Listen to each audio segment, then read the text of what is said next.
Puwede po pala mag-enroll kahit preggy. So yes, based on my experience ay puwede po kayong makapag-enroll sa driving class at makapag-take ng driving test dito sa Korea kahit kayo po ay buntis.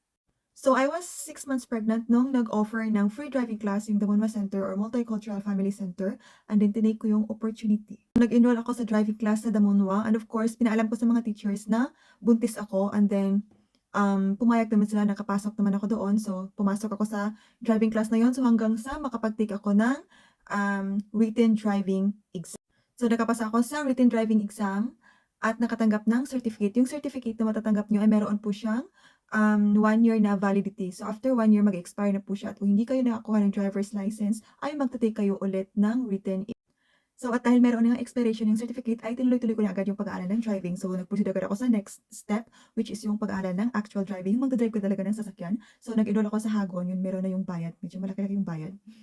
And then in-inform ko yung school na buntis ako, at tinanggap naman nila, oo, nakapasok naman ako doon. So nakapag-enroll ako kasi goal ko talaga na makakuha ng driver's license bago ako manganak, kasi baka maabutan ng expiration ng certificate, kasi kapag nanganak na ako mabibisi na, 'di ba? Mabisi na. So ayun, nag-enroll agad ako sa driving school. So nakapag-aral ako ng driving doon hanggang sa makapag-take ako ng actual driving test, hanggang sa road test, yung sa kalsada na talaga. At finally, makapasa at makakuha ng aking driver's license. And yes, successful, dahil bago ako manganak ay nakakuha ako ng aking driver's license nung 7 months pregnant ako.